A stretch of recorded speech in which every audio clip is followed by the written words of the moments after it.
let's take our discussion forward in discussing on the other important types of diabetes mellitus. In the previous video, we discussed in detail on the pathophysiology of the major forms of diabetes, that is the type 1 and type 2 diabetes mellitus. In this particular section, we are going to discuss on the neglected aspects of diabetes mellitus, especially the types of diabetes which is often neglected in the clinical practice as well as from the medical curriculum. For that matter, the first type of diabetes that I'm going to discuss is the type 3A diabetes, which is nothing but a genetic defect in the beta cell function.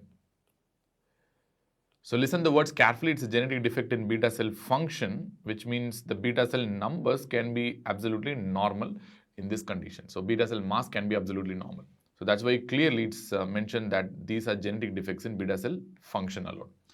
And these forms of diabetes that are genetic defects in beta cell function were termed as monogenic forms of diabetes. What do you mean by the term monogenic forms of diabetes? These diabetes are due to single gene problems. And what are the single gene disorders that are going to result in monogenic diabetes? Of course, I'm going to take you back to the diagram which we have discussed in the very first chapter on diabetes mellitus. So you need a lot of transcription factors that are important for regulating the insulin gene to produce appropriate amounts of insulin. So first of all, the transcription factors that are most important include the HNF1 alpha, then we have HNF1 beta, then we have HNF4 alpha, then we have PDX1, otherwise referred to as IPF1, insulin promoter factor 1, and we have the neurogenic differentiation 1, or otherwise referred as NeuroD1, or simply ND1. So these transcription factors work synchronously to regulate the insulin gene properly to produce an appropriate amounts of insulin in the beta cells.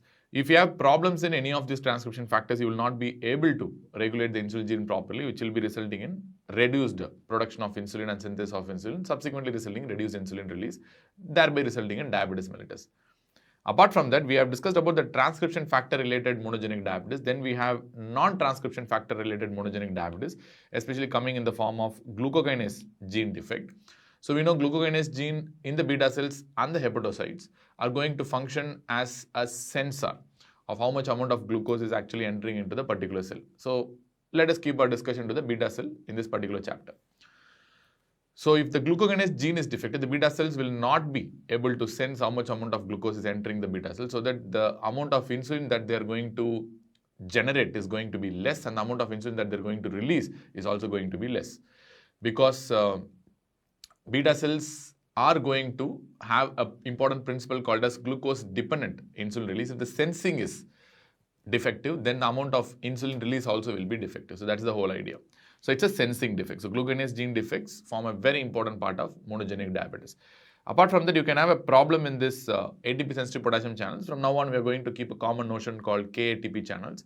If you have defect in this ATP sensitive potassium channels, then the beta cells may not be able to depolarize properly.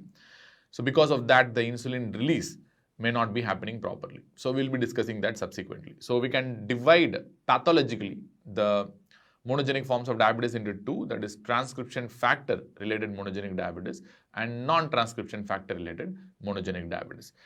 But apart from that, we have a clinical classification that is more relevant in terms of clinical practice for dividing monogenic forms of diabetes into two types. One is called a neonatal diabetes mellitus, which is an extremely rare condition. You don't get this condition very often in clinical practice. And at the same time, neonatal diabetes can be diagnosed if the diabetes is diagnosed within the first 6 months after birth, or I can write within the first 6 months of life. If you diagnose the diabetes in the child, then it will be called as a neonatal diabetes.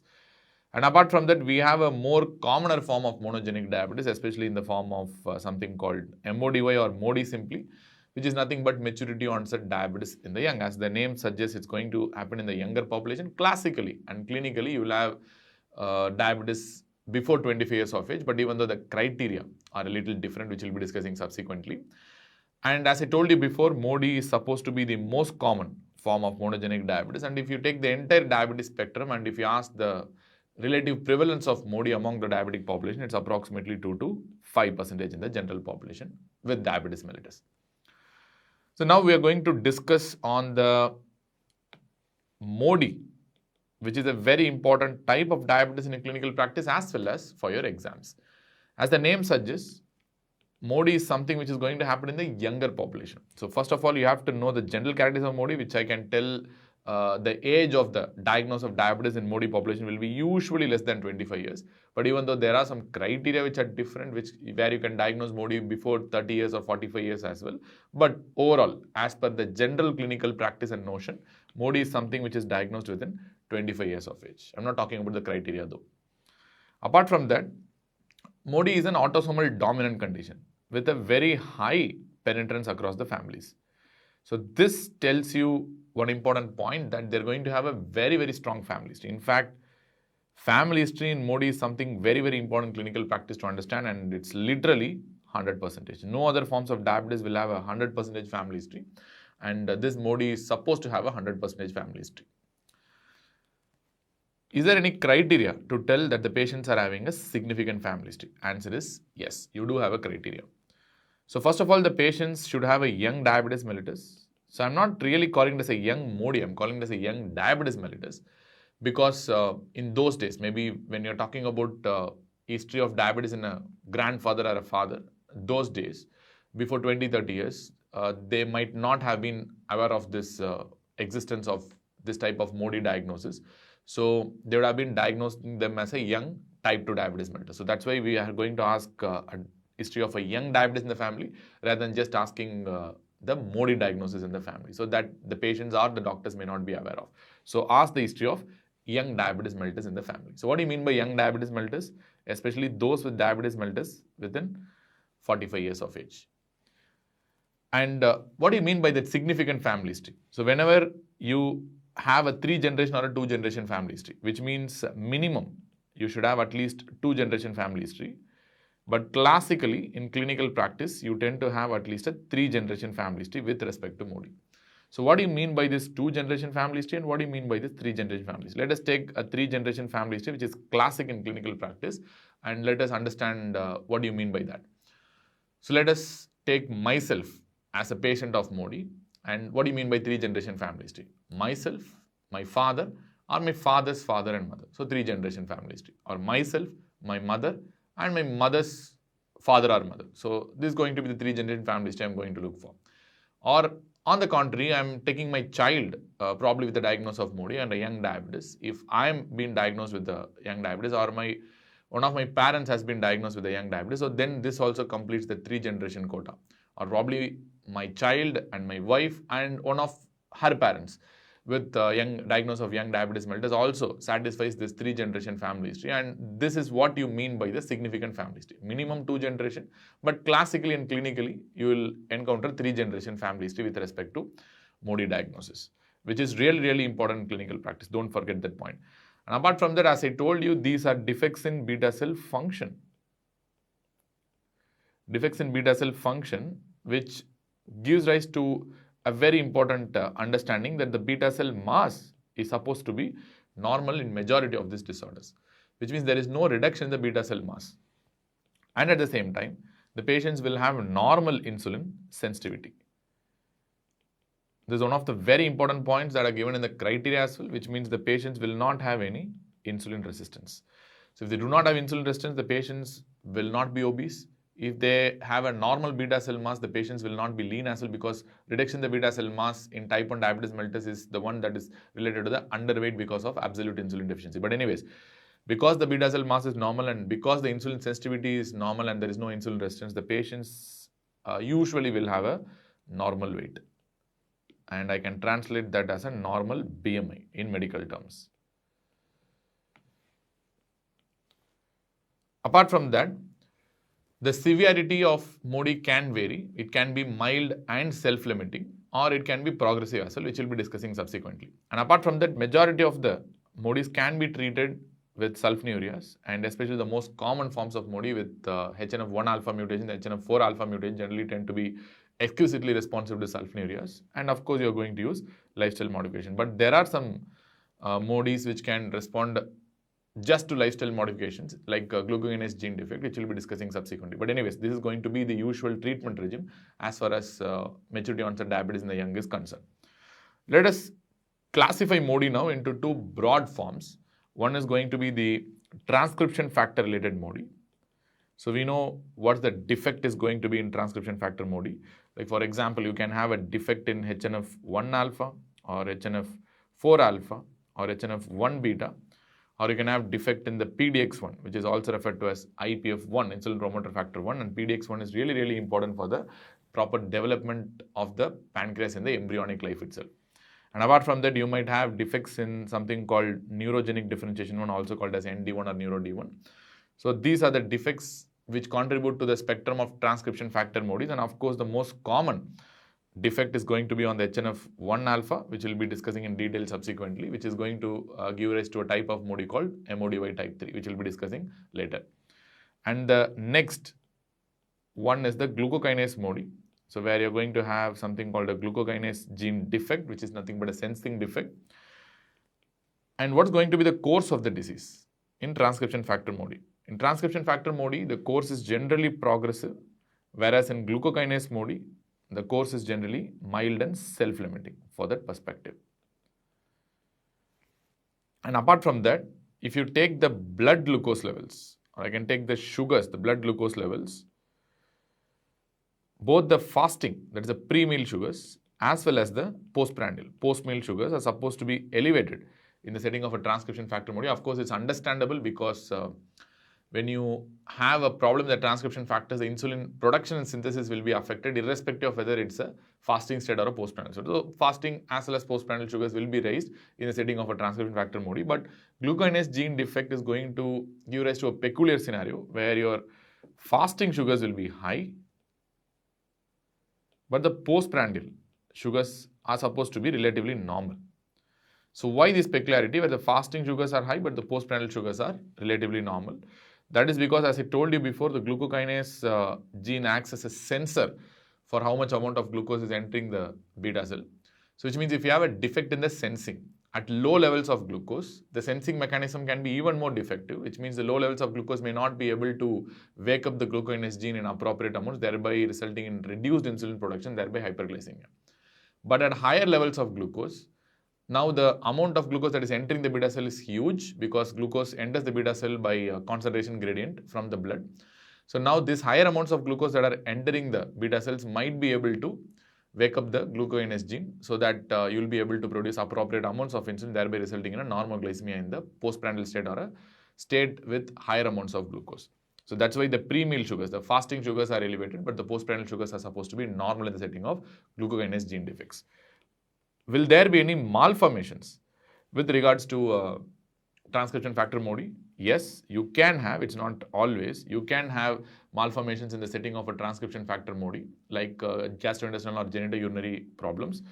But in the setting of glucokinase gene defects, you generally do not tend to have any kind of congenital malformations because it's very mild and self-limiting. But we're not talking about a homozygous defects, we're talking about a heterozygous defects, which we'll be discussing subsequently. And apart from that, treatment-wise, just lifestyle modifications alone is going to be enough for glucokinase gene defects. But nevertheless, during times of stress like pregnancy or when the patient is going for some infection, sepsis or surgery, you might need a small dose of insulin, but that's a different story. But most of the times under normal scenarios, you just need lifestyle modification to treat this kind of glucokinase gene defects. But your transcription factor MODI treatment is actually variable, but the most common forms of transcription factor MODI like HNF1 alpha defects and HNF4 alpha defects are exquisitely responsive to sulfonylureas. Of course, you are going to combine with lifestyle modifications. Alright, so now let us discuss each and every type of MODI in a little bit of depth and detail. So I can tell you the type of MODI and the defect that is associated with MODI, and what is going to be the clinical features, or simply we can call it as the comments that you're going to see. So first, we are going to discuss on the most common type of MODI, that is MODI 3, where the defect we know is going to be the HNF1 alpha is going to be the defect. And HNF1 alpha is present in chromosome number 12 for information, and that's a very important number as well because it's asked multiple times, because it's going to be the most common form of MODI both in the world as well as in India. Clinical features, on the other hand, as I told you before, it's a transcription factor MODI, and of course it's going to be progressive in nature. And you know it's the most common form of MODI in clinical practice that you're going to encounter. And at the same time, one important peculiar thing about this MODI 3 is the fact that they are going to have a early glycosuria. So what do you mean by early glycosuria? Glycosuria happens at a blood glucose level of less than 180 milligrams per deciliter itself. So which means they are going to have a lower urinary threshold for glucose. That's a very important point. So if they ask you what is the type of MODI that's going to have a reduced urinary threshold for glucose so that your blood glucose, starts leaking into the urine at a level of less than 180 milligrams per deciliter itself, that is HNF1 alpha defect. And that disease is what we refer to as a MODI3. And please understand the fact the urinary threshold for glucose in normal patients is approximately around 180 milligrams per deciliter, but here it is much reduced. That's why you are having a yearly glycosuria. And apart from that, you might have MODY type 2, which is nothing but glucokinase gene defect. Glucokinase defect. So, and glucokinase gene is typically present in chromosome number 7, which is a very important number as well. And as I told you before, glucokinase gene defects are literally self-limiting. You don't need anything much here. And apart from that, one important thing that stands out in glucokinase gene defects is the fact that the fasting sugars may be elevated, but the postprandial sugars may be relatively normal. That's fasting hyperglycemia with the postprandial normoglycemia. And apart from that, glucokinase gene defects are self-limiting. So which means they can be just treated with lifestyle modifications alone. So most of the times you don't need anything else. But on the other hand, HNF1 alpha defects classically responds to sulfonylureas, and in fact they are one of the conditions which are exquisitely responsive to sulfonylureas, and they giving even a small dose of sulfonylureas are going to have a very good impact in the disease control as well as hyperglycemic state. And whatever we are talked about a glucokinase gene defect is all about the heterozygous defects that are very common in clinical practice, but there are some homozygous defects of glucokinase gene which is going to have a much severe impact. For example, homozygous defects of glucokinase gene is not going to result in the classical MODY type 2 that we are going to see. In fact, that's going to result in a severe form of diabetes called as severe neonatal diabetes mellitus, which is very important to understand. Whatever we have discussed till now, the self-limiting disease of glucokinase gene defects are nothing but the heterozygous defects, not the homozygous defects. Homozygous defects tend to result in severe neonatal diabetes, which we'll be discussing subsequently. Apart from that, we have MODY type 1, so which is due to problems of HNF4 alpha. We know that, which is present typically in the chromosome number 20. And of course, we know it is a transcription factor MODY. So it's going to be progressive in nature, and the treatment as such is going to be the sulfonylureas, because this is one other form of MODY that's going to respond very nicely to sulfonylureas. And number 4, we're going to discuss on the MODY type 4, which is not very common and one of the rare forms of MODY, where the defect is going to be in the PDX1. PDX1 is also referred to as insulin promoter factor 1. I have told you multiple times, and PDX1 is very important for the development of the pancreas in the embryonic life. And of course, this is going to be a progressive type of MODY, never self-limiting, and PDX1 gene is present on chromosome number 13 for information. And if it's going to be a heterozygous defect, the disease is going to be very mild. There will be no major issues. But in case of homozygous defects of PDX1, it will no longer result in MODY. In fact, that will result in a severe form of diabetes called severe neonatal diabetes. And usually homozygous defects of PDX1 will be usually associated with congenital malformation called as pancreatic agenesis. That's a very important point. So if they ask you which form of genetic defects of beta cell function is going to result in pancreatic agenesis, you're going to answer it is PDX1 defects, especially in homozygous forms. So MODY4 sometimes can be associated with pancreatic agenesis, but according to me, it should not be called as MODY. Instead, it will be presenting usually as a neonatal diabetes, which is a separate form of monogenic diabetes. So number 5, we have a MODY type 5, so which is typically due to HNF1 beta defects. HNF1 beta is present on chromosome number 17, and of course this is going to be a progressive form because it's a transcription factor MODY. And majority of the times these HNF1 beta defects are associated with congenital malformation, especially in the form of gastrointestinal, genitourinary and renal malformations. Renal malformations especially happens to produce a form of disease called cystic renal disease, So which we'll be discussing subsequently in the nephrology chapter. So about the autosomal dominant and autosomal recessive polycystic kidney disease. But right now understand this MODY5 HNF1 beta defects can also be resulting in a cystic kind of a kidney disease. That's the renal malformation that you're going to see here. And apart from that, they might have hyperuricemia. And that's because of the too much cell turnover that is happening within the cysts in the kidney. So that's the reason, because hyperuricemia is seen in ADPKD patients also. That's something different which we'll be discussing in nephrology. And apart from that, these patients may have abnormal liver function tests as well, abnormal LFTs as well, which is something to be noted. And finally, we have the last form of MODY, that is the MODY6, which is very, very rare. It is due to a defect in a gene called neurogenic differentiation 1 or NeuroD1 or ND1. It is present in chromosome number 2. And apart from that, this is a progressive form of MODY because it's a transcription factor MODY, and it has a rare association with a mitochondrial disorder called MELAS.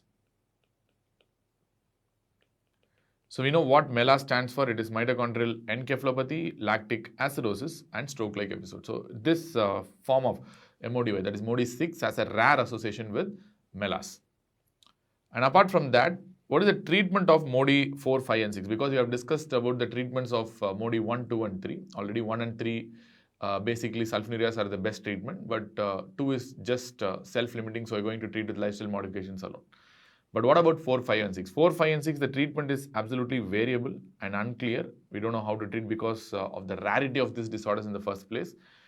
But you might be needing insulin to an extent. They might respond to sulfonylureas, but additionally you might need a small amount of insulin. Similarly, MODY 5 treatment is also unclear. You might be needing a little bit of insulin, but MODY 6 is treated very differently because the defect is thought to be in the mitochondrial area. So they have been treated with coenzyme Q, riboflavin, vitamin K, and so on. So that's a completely different treatment, isn't it? Having known about the different types of MODY, let us complete the MODY discussion with the diagnostic criteria for the diagnosis of MODY. Diagnostic criteria is based on 3 things. One is the age, second is the essential criteria, and third one is the supplementary criteria. Let us see what are they. So first one is the age at which the diabetes is diagnosed. There are 3 criteria. If you satisfy one, that is more than enough. So first of all, it is a disorder of the young. So first criteria tells that you can diagnose MODY if your diabetes is being diagnosed before 30 years of age. Or you can give a little bit of liberty and diagnose MODY before 45 years of age also. But the patient should not have any evidence of insulin resistance, especially in the form of morbid obesity or acanthosis nigricans or skin tags. The patient should not have any evidence of insulin resistance because this is a disorder of a normal insulin sensitivity. Or the MODY diagnosis can be made before 45 years of age, but the patients should have a very strong family history, which I told you already. And what is the definition of a significant family history? We have discussed already, so I'm not going to tell again.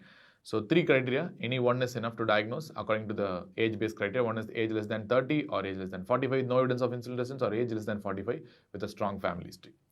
And apart from that, we have some essential criteria for the diagnosis of MODY, all of which should be satisfied to make a diagnosis. First of all, there should be no evidence of autoimmunity going on in the body, which means the patient should not have any circulating antibodies. Antibodies should be negative. If the antibodies are positive, then the diagnosis goes towards either a LADA or probably a type 1A, classic autoimmune type of diabetes mellitus. And apart from that, patient should not have decay at presentation, or they should not have any evidence of subsequent decay as well. Because MODY is not a disorder of absolute insulin deficiency. There is a normoinsulinemia, but it's a disorder of beta cell function only. So there should not be any evidence of diabetic ketoacidosis, or the patient should not get decay for the diagnosis of MODY. And subsequently, there is one more thing that is very important. The patient should have a detectable C-peptide. So if the patient has an undetectable C-peptide, then usually the diagnosis goes towards a type 1 diabetes mellitus, because there are some types of diabetes mellitus where antibodies may be negative despite being the fact that it's a type 1 diabetes mellitus. So you have to make sure that the patient is having a detectable C-peptide. But this will give rise to a small confusion, because detectable C-peptide can be seen in patients with type 1 diabetes mellitus, especially in a phase called a honeymoon period. So how will you rule out that? So that's why the diagnostic criteria clearly tells that there should be a detectable C-peptide beyond the honeymoon period or beyond the honeymoon phase. So for that, you have to know what you mean by the honeymoon phase and what is the duration of the honeymoon phase for that matters. Remember the fact that honeymoon phase is something that's going to extend for a variable period in type 1 diabetes mellitus. For example, it could be extending for a few days, it could be extending for a few weeks, or it could extend for a few months, or even some patients, lucky patients, for a few years as well. So, but it will be absolutely temporary, as I told you before. In type 1 diabetes mellitus, honeymoon phase is never permanent. And the maximum time where the honeymoon phase can extend is approximately 2 to 3 years of age. That beyond that, honeymoon phase is impossible. So that's why the guidelines clearly tell, beyond 3 years, if you still have a detectable C-peptide, then the diagnosis cannot be a type 1 diabetes mellitus, and it has to be something else. In this perspective, it is going to be a MODY diagnosis. And apart from that, you have some supplementary criteria, which means these are not essential. These are usually supportive of the diagnosis of MODY. The first one is the sulfonylurea response. And even if you give a small dose of sulfonylurea, HNF1 alpha and HNF4 alpha defects can completely produce normoglycemia. And that usually supports the diagnosis, not confirms the diagnosis. But that's really, really important in clinical practice. If you have a strong family history, young diabetes, having a good sulfonylurea response, always you can think about the commonest forms of MODY like HNF1 alpha and 4 alpha defects. In fact, 1 alpha is, I told you, exquisitely responsive to sulfonylurea. They are very, very sensitive to sulfonylureas. And the second thing, if you have an early glycosuria, which means reduced urinary threshold for glucose. If glycosuria happens at blood glucose of less than 180 milligrams per deciliter, then it usually points towards an HNF1 alpha defect where there will be reduced urinary threshold for glucose, which I have discussed previously. Or if the patient has extra pancreatic features or extra pancreatic manifestations, usually it goes towards a transcription factor MODY, especially rarer forms of transcription factor MODY like neuro D1 defects or HNF1 beta defects, which I have discussed already. So these are the supplementary criteria, and overall you should have most of the things. Like one age-based criteria is enough, and all the essential criteria is important, and either few of the supplementary criteria may be present. These are optional criteria. So these are the diagnostic criteria for MODY. After discussing about the diagnostic criteria of MODY and completing the MODY discussion, we have to discuss about one more form of monogenic form of diabetes, that is the neonatal diabetes mellitus. Of course, we know neonatal diabetes mellitus should be diagnosed within the first 6 months of life or 6 months after birth, within 6 months. So that's how you make a diagnosis of neonatal diabetes. And you have to be very, very careful because it's a very rare disorder, and many times you might have a physiological hyperglycemia, and that has to be really ruled out because it's a rare disease. It's not a very common one. So your diagnosis should be seriously questioned if you are going to make a diagnosis of neonatal diabetes mellitus. And of course, this is a monogenic form of diabetes and there is no autoimmunity going on. So the antibodies will be negative in this setting. And there are some clinical pointers for the diagnosis of neonatal diabetes mellitus, especially if the baby is small for gestational age, that goes towards 60-24 imprintation defect, which is a very common form of transient type of neonatal diabetes mellitus. So then they might have a failure to thrive. So these are direct pointers for diagnosis of neonatal diabetes mellitus in the setting of neonatal hyperglycemia. And what are the reasons and what are the defects that you're going to expect in neonatal diabetes mellitus? So the diabetes can happen due to either a beta cell dysfunction or pancreatic agenesis, or a combination of both, which are very common in the setting of a neonatal diabetes mellitus. And of course, we need to have a clinical classification for understanding about neonatal diabetes mellitus, because the number of disorders that are going to affect this neonates are huge. So we need to have a proper understanding and a clinical classification. Clinically, we can divide those children who are going to have only a transient diabetes or a transient neonatal diabetes, and those neonates who are going to have a permanent form of neonatal diabetes called a permanent neonatal diabetes. So transient forms of neonatal diabetes contribute to 45% of the entire neonatal diabetes spectrum, and permanent forms contribute to 55% of the entire neonatal diabetes spectrum. Out of all this, most of the disorders are extremely rare and you won't really see in your routine clinical practice unless you are practicing an extremely efficient pediatric endocrine center. Transient form of neonatal diabetes can be further divided into two. The first one is the classic 6q24 imprinting defects, which we'll be discussing in detail subsequently.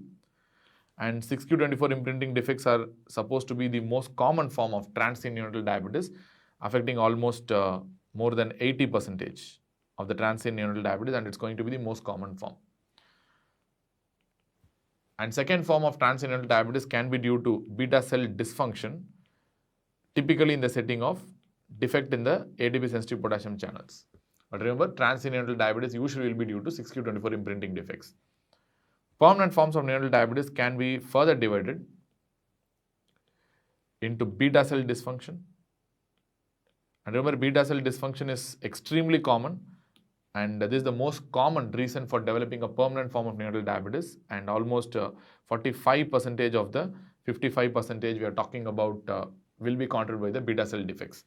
Among the beta cell defects, the most common reason for developing permanent form of neonatal diabetes is the ATP sensitive potassium channel defects.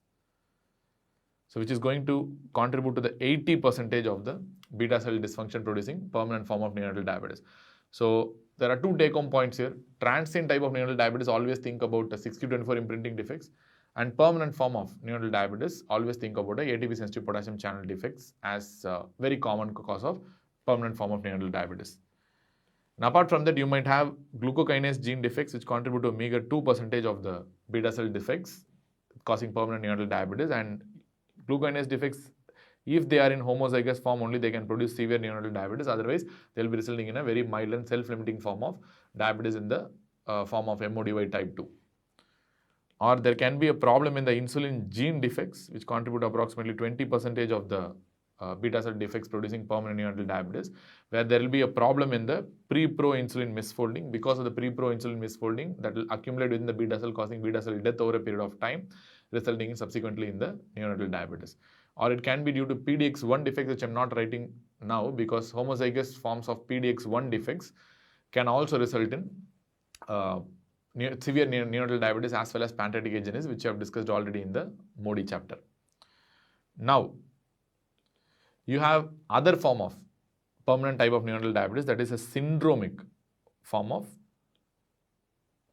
neonatal diabetes, which contributes to approximately 10% of the 55% of permanent diabetes which you have talked about. So which means it's relatively rare, it's not common.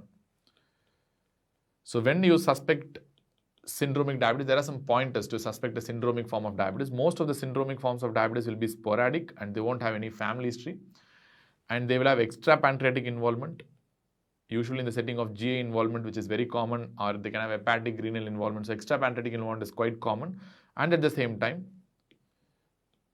there can be an exocrine pancreas involvement as well, causing malabsorption, steatorrhea and all this stuff. So there are two classic syndromic forms of neonatal diabetes, especially the permanent forms of neonatal diabetes. One is the classic Walcott-Rallison syndrome.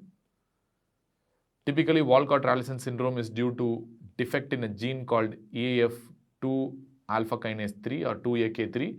So where this stands for eukaryotic translation initiation factor 2 alpha kinase 3. And the defects typically result not only in neonatal diabetes, but very, very importantly, skeletal dysplasia. So whenever a child with diabetes mellitus coming with skeletal dysplasia, always think about a Walcott-Rallison syndrome, if you have had a diabetes diagnosed in the neonatal period itself. Apart from that, they might have hepatic as well as renal malformations. These are extra pancreatic features, hepatic and renal malformations. And the second type of syndromic neonatal diabetes is IPEX, the details of which we have discussed already in the autoimmune polyglandular syndrome, where I have put a small table between APS1, APS2 and IPEX. IPEX, we know it's due to FOXP3 mutations, which is very, very important for the development of T regulatory cells, which are predominantly anti-inflammatory. Apart from that, you know, IPEX is going to have malabsorption because of your exocrine pancreas involvement, and they can have a neonatal diabetes, and not only neonatal diabetes, they might have a IBD-like enteropathy, which is very, very important. And you know what kind of IBD they're going to mimic? They're going to mimic ulcerative colitis like enteropathy and diarrhea. So these are the features of IPEX, which you have to be clear of. So these are the syndromic forms of diabetes, but we have not yet actually discussed on the major forms of diabetes. The first major forms of neonatal diabetes is the 6q24 imprinting defect, which is really, really important to understand as well as to recognize in clinical practice. And 6q24 imprinting defect being the most common form of transient type of neonatal diabetes, but it's going to be really severe, and understanding the genetics is really important. First, let us see the genetics, because whenever we talk about an imprinting defect, we take our basic understanding on the Prader-Willi syndrome, because it is some way similar to Prader-Willi syndrome. At the same time, it is somewhere dissimilar to that of Prader-Willi syndrome as well. But whenever we talk about an imprinting defect, always take Prader-Willi syndrome as a classic example to understand these things better. So what really happens with respect to 6q24? So you have a paternal 6q24 and a maternal 6q24. Of course, this is going to be present in chromosome number 6. That's why we call it as a 6q24 gene. So generally, paternal 6q24 will be active because it will be unmethylated. I mean, you can see the similarities with the Prader-Willi syndrome gene, which is present on the chromosome number 15. So, I mean, don't confuse too much. So, that is a little similar because the paternal gene is the one that is active and the maternal gene will be inactive because it will be methylated. So, maternal gene will be inactive and it will be methylated. So, there should be only one copy of 6q24 that should be generally active in the individual. But if there is some extra 6q24 that is active, that will result in 6q24 imprinting defects. Remember, this is somewhat dissimilar to Prader-Willi syndrome. In Prader-Willi syndrome, if both Prader-Willi syndrome genes are inactive, then you will result in Prader-Willi syndrome. But in this condition, if two 6q24 are active, then you will result in 6q24 imprinting defects. So what are the reasons where you can get two active 6q24? So the underlying genetics could be either due to uniparental disomy, typically a paternal uniparental disomy. So what do you mean by paternal uniparental disomy? There will be two paternal 6q24. Because it's a paternal 6q24, both 6q24 will be active and that will result in 6q24 imprinting defects and neonatal diabetes mellitus. But there will be no maternal 6q24 because we have discussed in detail about the mechanisms of uniparental disomy already in the obesity chapter under the section Prader-Willi syndrome. So I'm not going to tell once again. Our second reason could be duplication defects, where there will be duplication of the paternal 6q24, which means you're going to have two paternal 6q24. Since it is a paternal 6q24, they are going to be active. And because it's a duplication defect, there will be one maternal 6q24 also. Because it's a maternal 6q24, it will be usually inactive. So, but nevertheless, you are having an additional 6q24 that is active, and that is the reason why you're going to develop 6q24 imprinting defect in this condition. And third genetic reason where you can get a 6q24 imprinting defect is the methylation defect. So what do you mean by methylation defect? There is one paternal 6q24, all right. Because it's a paternal 6q24, it's going to be active. And there is going to be one maternal 6q24 as well, which is quite okay to have because you need to have one maternal and one paternal. But the problem here is this maternal 6q24 also will be active because it will be unmethylated. So this is what we refer to as a methylation defect. So in general, uniparental disomy causing 6q24 defect is the usual common reason for developing 6q24 imprinting defects. So the three genetic reasons why you can develop a 6q24 imprinting defects is the fact either it could be a uniparental disomy. In this case, it's a paternal uniparental disomy, not maternal, whereas in Prader-Willi syndrome, it's a maternal uniparental disomy that's going to result in Prader-Willi syndrome. But here it's a paternal uniparental disomy that's going to result in 6q24 imprinting defects, or it could be a duplication defect of paternal 6q24, or it could be a methylation defect of maternal 6q24. All these things can result in development of 6q24 imprinting defects. But what are going to be the pointers and what are going to be the clinical features for 6q24 defects? So number one, of course, they are going to have a severe manifestation like small for gestation age babies, and they're going to have growth failure to thrive. And one of the important things about this 6q24 imprinting defects is the fact that the diabetes in the neonates will be diagnosed before 1 week of life. And that's a very important difference with regards to the ATP sensitive potassium channel defects, where you will have your diabetes diagnosed after 2 weeks of life. But here you will be diagnosing diabetes within the first week of life itself. And of course, this diabetes is going to be transient in the sense usually they will resolve within 6 weeks. They will not extend beyond 6 weeks. Usually they will resolve 6 weeks. Even though they resolve within 6 weeks, there is increased risk of developing type 2 diabetes mellitus by puberty. And at the same time, there is some chances of relapses and recurrences as well.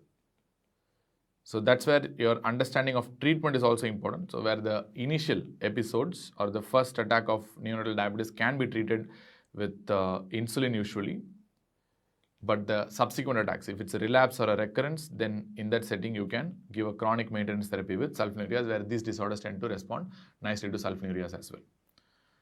And apart from this, they tend to have some other severe manifestations also in the form of omphaloceal and ear creases. So when you see the word omphaloceal and ear creases, you might think that you're probably dealing with another disorder called Beckwith-Wiedemann syndrome, which can also produce omphaloceal and ear creases, which you have discussed in detail in the obesity chapter itself.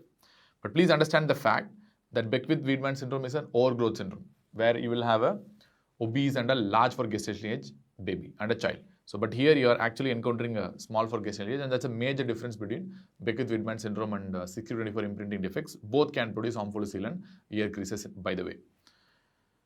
And next, we are moving on to the ATP sensitive potassium channel defects. Simply, we can call it as the KATP defects. So, we know that KATP defects can produce transient as well as permanent forms of neonatal diabetes, but even though the permanent forms of neonatal diabetes are relatively more common compared to the transient forms of neonatal diabetes. Transient means usually 6 to 24 in exams, and permanent means is generally ATP sensitive potassium channel defects. And you have to differentiate these defects clinically in the first place. Remember the fact the age of diagnosis is really important. The timing of diagnosis is important, where 6-24 imprinting defects will be diagnosed within the first week of life. But here, the diabetes diagnosis will be usually made after 2 weeks of life. They will manifest after the 2 weeks of life only, or after 2 weeks after birth. But remember, even though they have been diagnosed after 2 weeks after birth, but it will be diagnosed within first month of life. So after 2 weeks, but within first month. So that's the timing usually. And apart from that, the manifestation will be relatively less severe with regards to the IUGR. So which means these children are going to have lesser IUGR compared to that of the 6-24 imprinting defects, which means they will not be that much small for gestational age compared to that of the 6-24 imprinting defects. And there are two types of mutations that can result in the development of ATP sensitive potassium channel defects. One is the classic KCNJ11 activating mutation. KCNJ11 is a gene that's going to produce one of the important subunit of the ATP sensitive potassium channel, that is the KR, invert rectifier 6.2, KR 6.2. Or it could be a defect in the ABCC8 gene activating mutations. You know, ABCC8 gene is important for production of one important subunit called as sulfonylurea 1 of the ATP sensitive potassium channels. SUR1 is the very important area for sulfonylurea action also, where it acts as the receptor for sulfonylureas, which you have seen already. But anyways, what are the differences between these two? So how you can differentiate? Remember, usually KCNJ11 activating mutations tend to produce a severe disease, whereas ABCC8 activating mutations tend to produce a mild disease for that matters. So why severe? Because they are going to have neurological features, where ABCC8 activating mutations will be mild in the sense they will not be producing any neurological features. So what are the neurological features that they are going to produce? So you can easily identify by an acronym called DEN syndrome, so which is very classical of KCNJ11 activating mutations, where D stands for diabetes mellitus. In this perspective, we are talking about a neonatal diabetes mellitus, where E stands for epilepsy, and ND stands for neurodevelopmental delay, so which is classical of this disorders. But all these things will not be seen in ABCC8 activating mutations. But what's going to be the treatment? As I told you, these are activating mutations in the sense they are going to have a persistent and a consistent opening of the potassium channels, resulting in potassium efflux, causing hyperpolarization of the beta cell, which means it's a defective depolarization of the beta cell, resulting in reduced insulin release. So you have to block these hyperactivated channels. Of course, you know what is the blocker of ATP sensitive potassium channels? It's the sulfonylurea. So sulfonylurea show very dramatic response, and of course this is going to be the treatment of choice for a neonatal diabetes mellitus or any diabetes mellitus that's going to be due to ATP sensitive potassium channel activating defects. So having known about the permanent forms of neonatal diabetes, especially ATP sensitive potassium channel defects, it's important to know a few things about the mitochondrial diabetes, which form a different spectrum and a separate spectrum, not really classified under any particular classification, because it can cause neonatal diabetes, it can cause adult onset diabetes, it can cause a type of MODIs also. So it's something like a heterogeneous group which can come in every other situation. But how will you make a diagnosis of mitochondrial diabetes? And first of all, how mitochondrial defects will result in diabetes in the first place? First of all, you know mitochondrial defects will result in reduced ATP production, and you know ATP is important for this closure of ATP sensitive potassium channels. So there will be reduced closure or reduced blockade of ATP sensitive potassium channels. That will result in defective depolarization of beta cell. And of course, that's going to result in defective insulin release. And that's the reason for developing diabetes mellitus in the setting of mitochondrial dysfunction mechanism. And of course, what is going to be the pointers and when you're going to suspect mitochondrial diabetes for that matters. So if you're going to have typical features like encephalopathy or myopathy or deafness, these are definite pointers towards diagnosis of mitochondrial diabetes. Apart from that, patients might have growth failure, patients might have ophthalmoplegia. A very, very important type of ophthalmoplegia that goes towards a mitochondrial problem is the chronic progressive external ophthalmoplegia, which we'll be discussing somewhere else, not in this particular chapter. And apart from that, you might have insulin deficiency and resultant diabetes mellitus, as I told you before. And you have to know that the treatment of choice for any kind of mitochondrial diabetes is insulin only, because you cannot use sulfonylureas, and at the same time metformin is absolutely contraindicated because metformin is considered to be a mitochondrial toxin and it's going to result in more mitochondrial dysfunction. And apart from that, you can also diagnose through that classical mitochondrial pattern of inheritance. In the sense, it will be a maternal inheritance, which means the disease will be transmitted only by the mothers. So that's what we refer to as a mitochondrial pattern of inheritance, which can also be a direct pointer towards the diagnosis of mitochondrial diabetes. But nevertheless, if you take an overall perspective and if you want to know where you diagnose mitochondrial diabetes, you will diagnose mitochondrial diabetes in a patient who is having encephalopathy, myopathy or deafness. So these are the direct clinical pointers towards the probable diagnosis of a mitochondrial diabetes in the individual. And we are now moving on our concentration away from the type 3A diabetes mellitus and we are moving on to type 3B diabetes mellitus. That is nothing but defects in insulin action, because type 3A is defect in beta cell function, 3B is defect in insulin action. Simply you can call it as insulin resistance, and it's going to be very severe in these situations. Insulin resistance in the sense majority of these disorders which I'm going to discuss right now will have hyperinsulinism. In the sense they will be having acanthosis nigricans, along with that they will be having hyperandrogenism. We know how hyperinsulinism can cause hyperandrogenism and the details of which I have discussed in detail in the PCOS section itself, and because of that they might be having excessive hair growth. And there are quite a few disorders under this heading, so it's important to classify them properly. Classification can be done based on where is the defect. So where the defect is the insulin receptor itself, these are called as receptor level defects.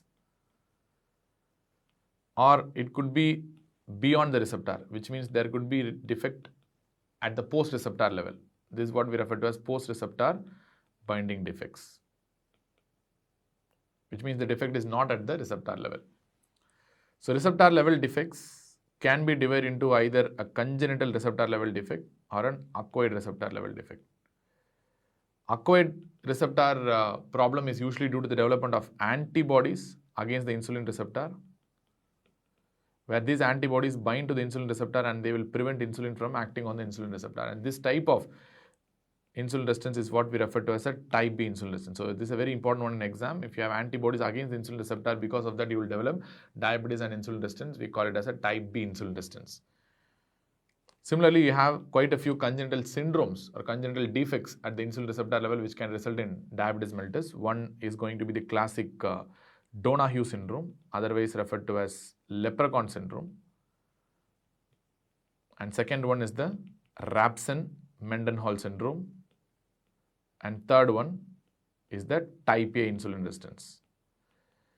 So what are the differences between these three heterogeneous syndromes? The first one, the Donahue syndrome, is going to be the most severe, which means the difference with these syndromes is going to be on the severity.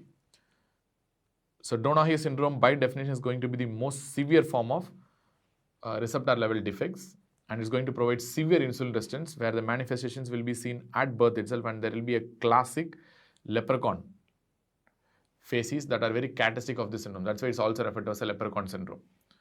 And Rabson-Mendenhall syndrome, on the other hand, it will be between the type A insulin resistance and the Donahue syndrome, which means type A insulin resistance is going to be the mildest form of insulin resistance among the congenital defects at the receptor level.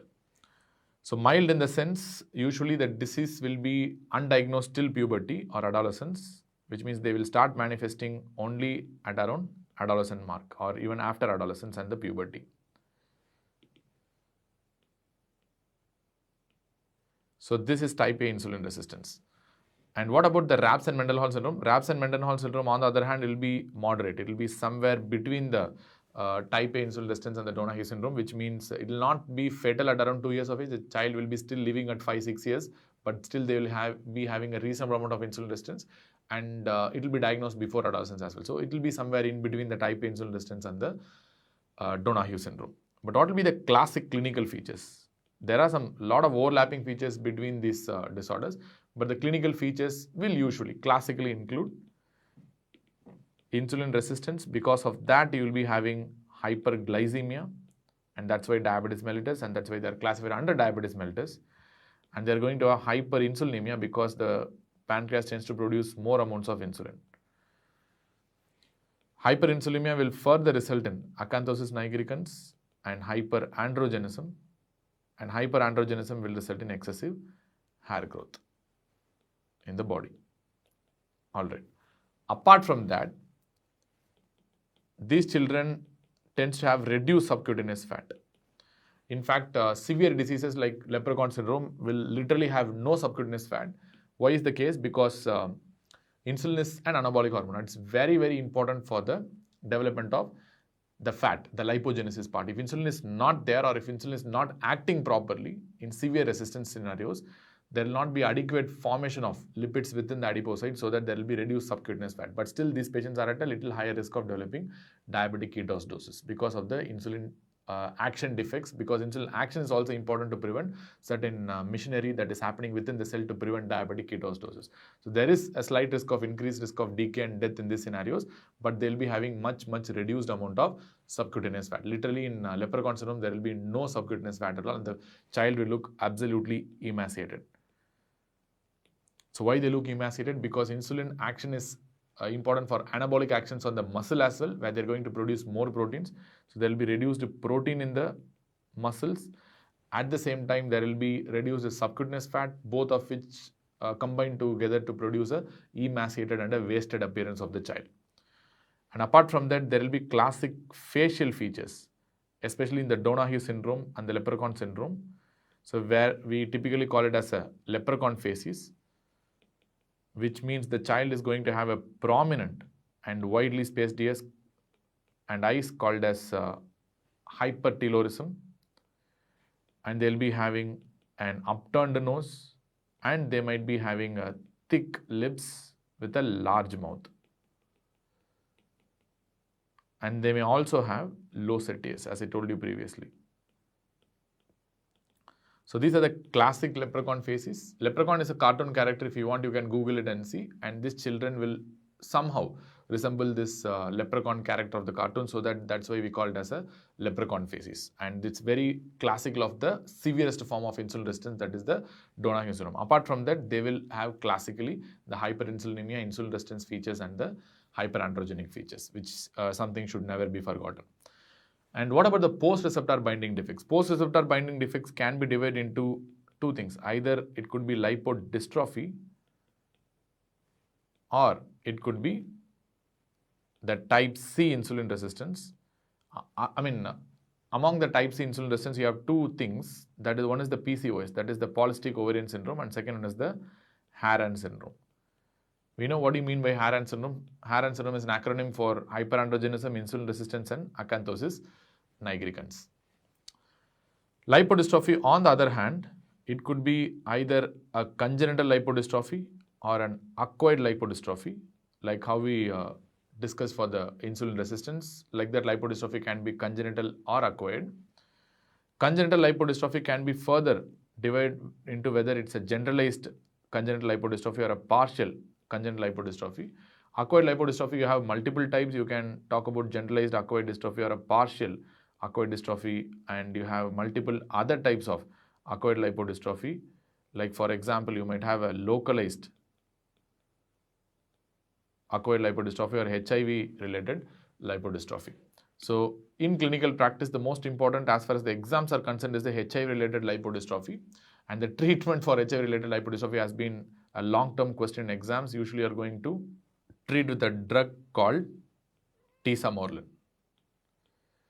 Tesamorelin is nothing but a synthetic growth hormone releasing hormone, and it is approved for treatment of HIV-related lipodystrophy. Very important question in exam.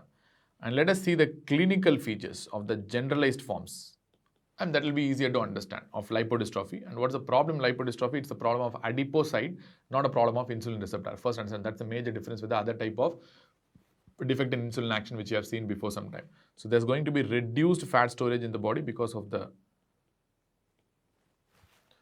poor development of adipocytes. Because the reduced fat storage, you know, when you take fat, it's going to get spilled over, and fat is an integral part of the diet which cannot be stored in these patients and is going to spill over.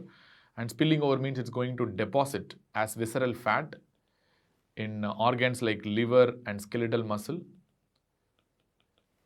And if it deposits in these insulin sensitive areas, I told you in the pathophysiology of type 2 diabetes mellitus itself that this visceral fat is the most important reason for development of insulin resistance. And that's how they're going to develop insulin resistance and subsequent hyperglycemia and hyperinsulinemia.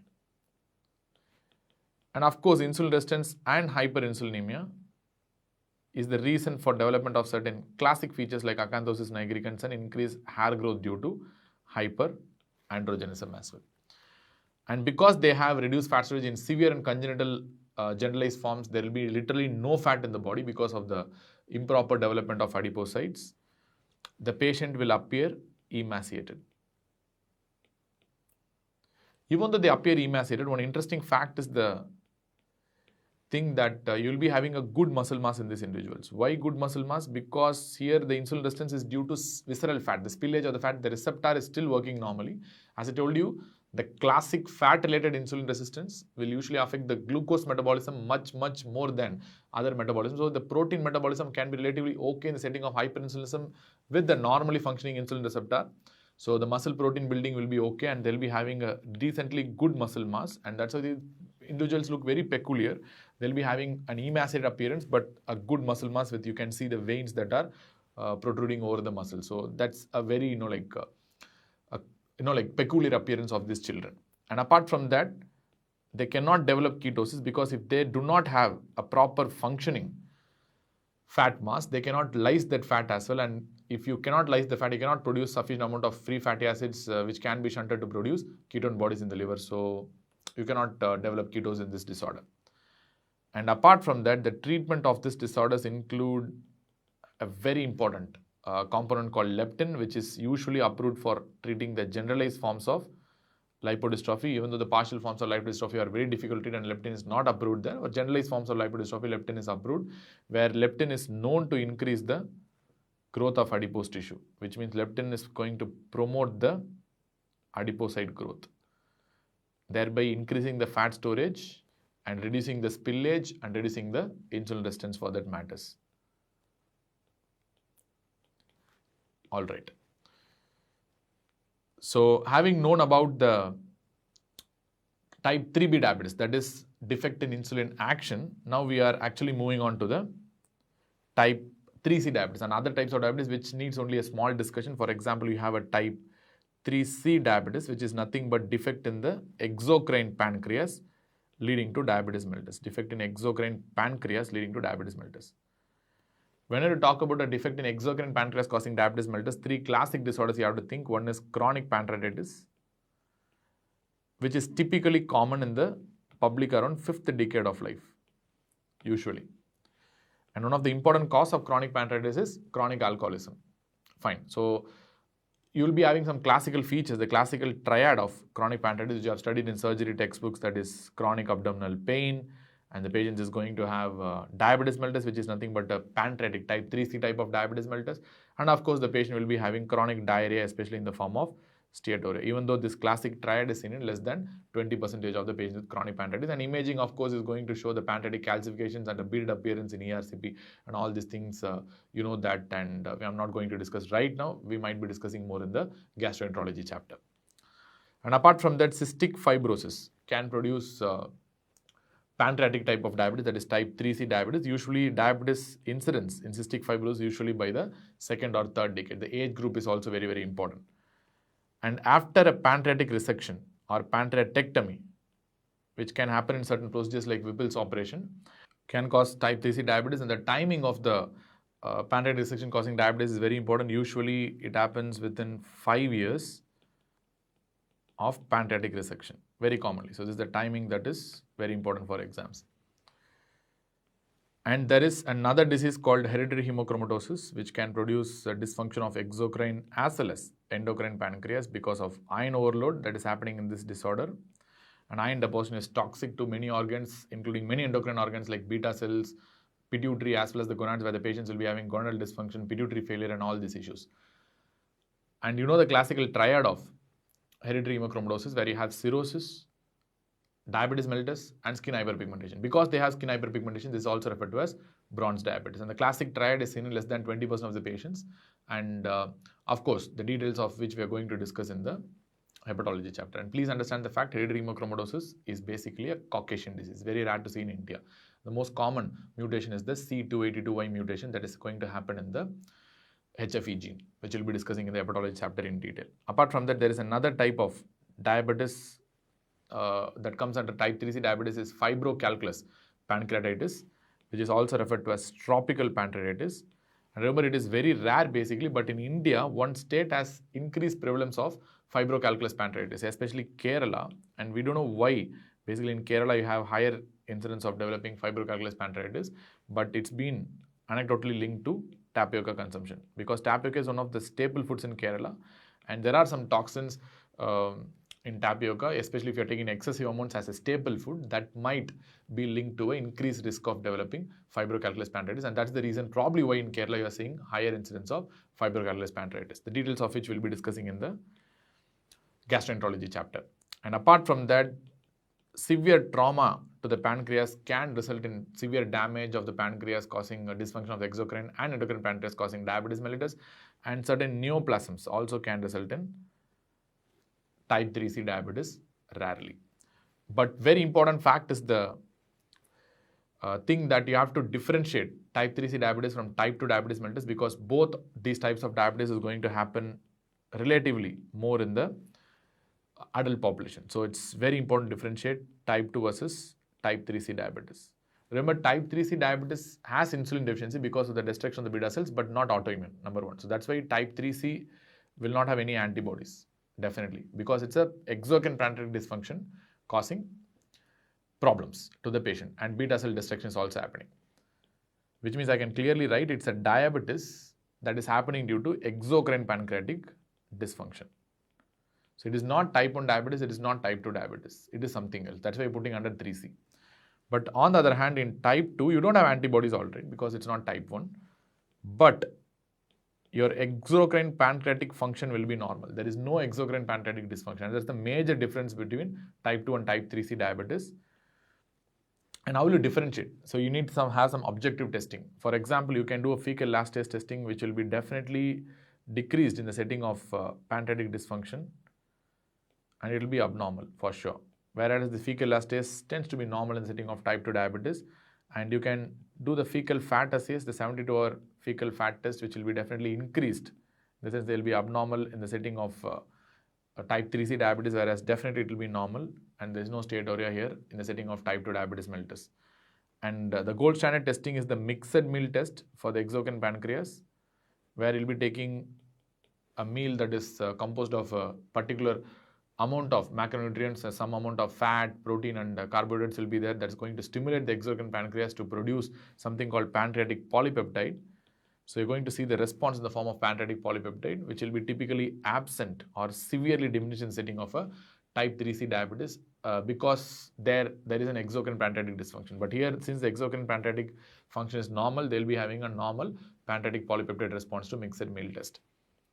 And apart from that, there are some interesting features in this regards, because the glucagon response will also be poor, because exocrine pancreatic dysfunction will not only affect the beta cells, it also affect the alpha cells. So there will be reduced glucagon response to hypoglycemia. Because of that, there are two things. One is there will be reduced incidence of DK compared to that of type 1 diabetes mellitus. Even though insulin deficiency is present in type 3C diabetes, there will be reduced incidence of diabetic ketoacidosis. At the same time, there will be a slightly increased risk of hypoglycemia in these individuals, because one of the important counter-regulated response to hypoglycemia is glucagon surge. If you do not have sufficient amount of glucagon, you cannot produce the counter-regulated response. So there is a slightly higher risk of hypoglycemia compared to the type 2 diabetes mellitus patients. At the same time, there is a considerably low risk of developing diabetic ketoacidosis compared to the type 1 diabetes mellitus patients. These are some of the peculiarities. But the sugars can be varying widely. Patients may come with a sugar of 400, 500, but still they might not develop DK. But the sugars will not go to a too high value also, because the counter-regulated response is very poor. And that also poses a high risk of developing hypoglycemia with a small dose of insulin. So you have to be a little careful, and the diabetes will be a little bit labile and brittle.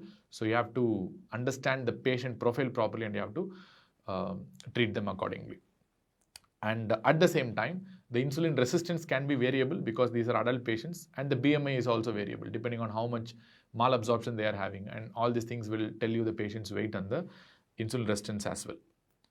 And after type 3C diabetes, we have another form of diabetes called as type 3D diabetes mellitus, which is nothing but endocrinopathies causing diabetes.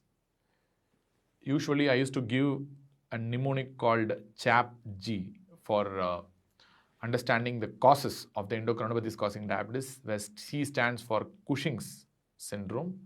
Of course, Cushing's is a corticosteroid excess, where they're going to definitely produce excessive gluconeogenesis because of excessive corticosteroids, and at the same time, steroids will produce weight gain, central obesity, insulin resistance, and that's another mechanism. So of course, they're going to result in hyperglycemia and diabetes in the long run. And H stands for hyperthyroidism. We have discussed that fact multiple times already. And A stands for acromegaly, excessive growth hormone, excessive lipolysis, and that's the reason for diabetes mellitus. And P stands for pheochromocytoma.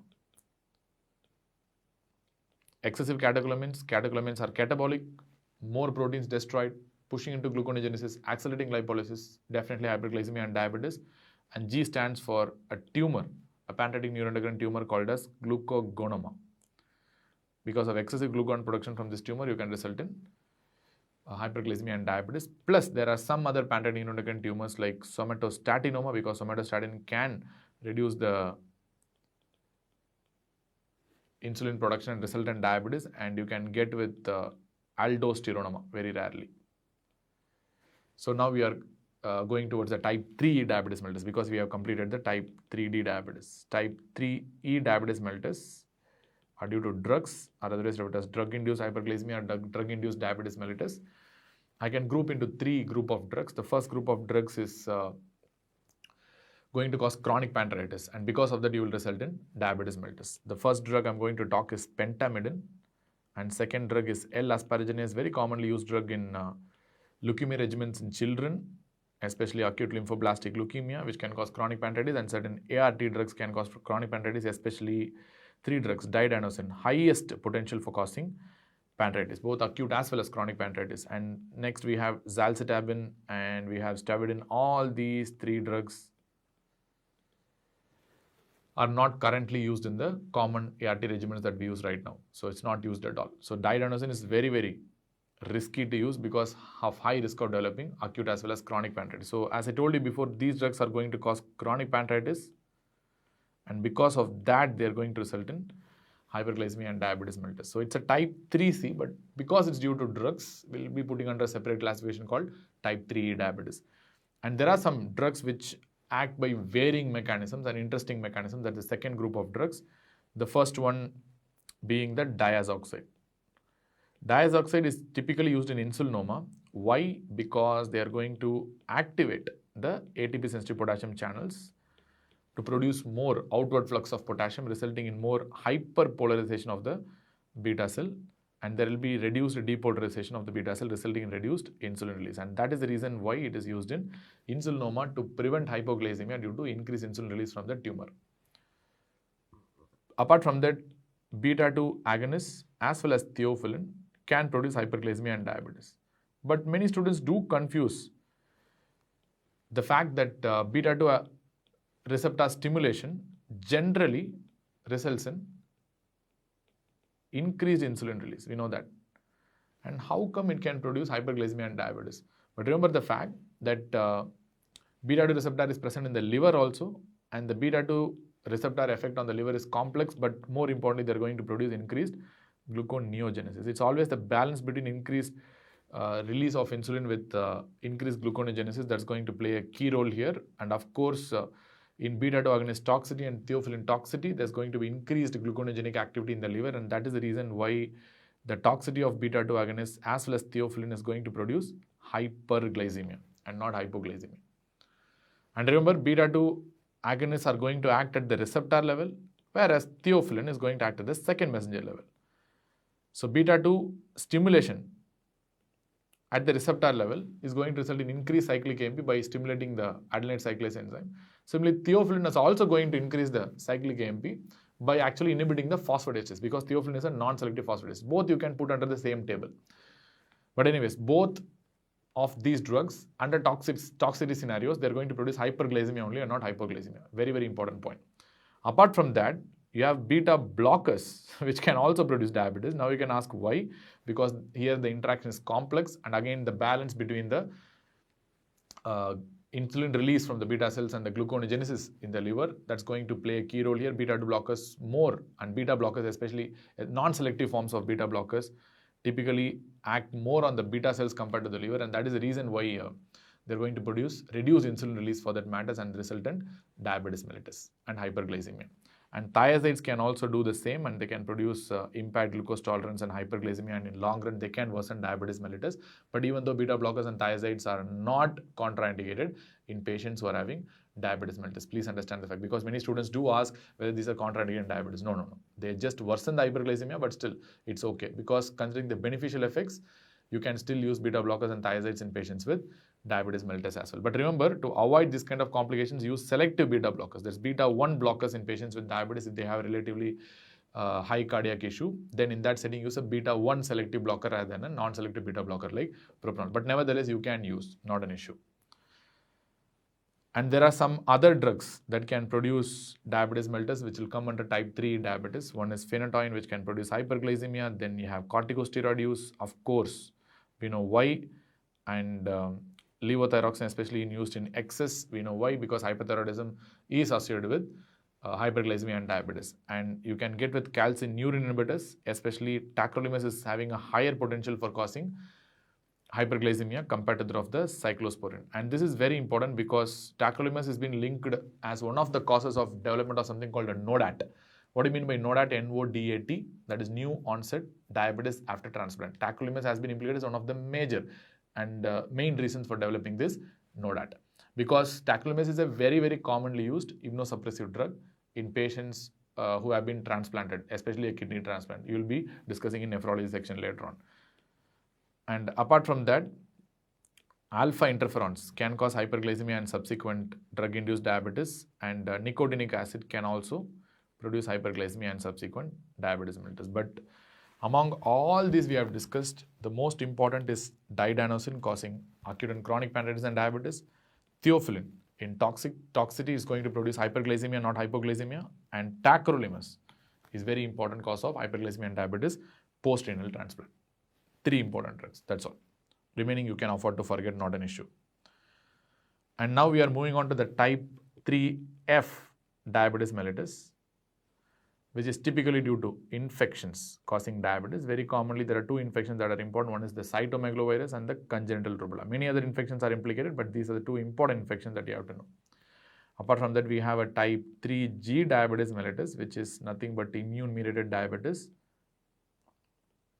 but very, very uncommon in clinical practice. You don't really encounter. I have not even encountered a single case right now. One is stiff man syndrome. This is a classic example of this type 3G diabetes. In stiff man syndrome, there will be production of GADA. What do you mean by GADA? These are glutamic acid decarboxylase antibodies. Remember, in type 1 autoimmune diabetes also, many of the patients, especially adult type 1 diabetes, will have this GADA antibodies. But remember, to produce type 1 diabetes mellitus, you need to have antibodies against one specific isoform called as 65 kilodalton isoform, which you have discussed already. But understand the fact, in stiff man syndrome, the GADA will be non-specific and they will be general against most of the isoforms of glutamic acid decarboxylase. So they will be having 65 kilodalton isoform antibodies also, that is going to result in autoimmune diabetes. Alright, because the antibody production is against generalized enzyme, that is glutamic acid decarboxylase. Glutamic acid decarboxylase is important for production of GABA, so there will be reduced GABA throughout the patient's body, and that will result in stiffness, because GABA is an inhibitor neurotransmitter. So if you have reduced GABA, there will be more muscle activation resulting in stiffness. So this is the reason why in stiff person syndrome you are going to have an autoimmune diabetes, but of course it's a 3G and it's extremely uncommon and it's immune mediated as well. And it's not just 65 kilodalton isoform enzyme antibody, it's a generalized GAD antibody. That's the most important point that you have to know. And finally, we have the type 3H diabetes mellitus, which is nothing but the syndromic diabetes mellitus, and which means diabetes is associated with a particular syndrome, which means the patient is going to have a syndromic appearance and a syndromic look. And let me put a small table, the syndrome that is implicated, and apart from that, the genetic defect that is associated with that particular syndrome, and what's going to be the mechanism behind the development of diabetes in that syndrome, and what will be the clinical features and comments with special preference to diabetes related problems in these patients. And the first syndrome is the Wolfram syndrome. We know it's also referred to as Didmore syndrome. The gene that is involved is the WFS1 gene. Mechanism is simple. It is beta cell dysfunction. And the clinical features, of course, are going to be the DID mode, which we know, which is nothing but diabetes insipidus, diabetes mellitus, optic atrophy, and deafness. And apart from that, we have a very common syndrome that can cause diabetes mellitus, that is Down syndrome, which is a chromosomal aberration, which is due to trisomy 21. We know that. So this is a very elementary thing. And the reason for developing diabetes mellitus here is autoimmune. And the clinical features, of course, with respect to diabetes, they're going to have an early diabetes, not a late diabetes. Within 5 years of age, usually the diabetes will be manifested in these individuals. And apart from that, you will have the classic stigmata to diagnose Down syndrome, like the cardiovascular problems, the neurodevelopmental delay, the skin palmar creases that you develop, that is very peculiar of Down syndrome, and the facial features that are very peculiar, and the milestones that are going to happen in Down syndrome at delayed periods. So all these things will clearly tell you that it's a Down syndrome. It's a very easy diagnosis to make. With respect to diabetes, the only one point that you have to know is the early diabetes that are going to develop. And next is the Turner syndrome, which is typically due to monosomy X, or probably you have a lot of mosaic Turners also, the details of which we have discussed in detail in the Turner syndrome chapters in the past endocrinology chapters. So go back and study the chapters if you're not thorough. And the reason is multiple. Usually it is a combination of autoimmunity as well as insulin resistance. Because there is a component of insulin resistance that is present in these individuals, usually the diabetes will be manifested late only, not early, and that's a difference with Down syndrome. And of course, you're going to have a classic stigmata of Turner syndrome that will help you diagnose that this patient is having a syndromic diabetes. So Turner syndrome, you know, that they might have ovarian dysfunction and they have delayed puberty, they might have the cardiovascular problems, they might have the webbing of the neck and many other issues which I have discussed already. So the classic stigmata of Turner syndrome will be there in this guys.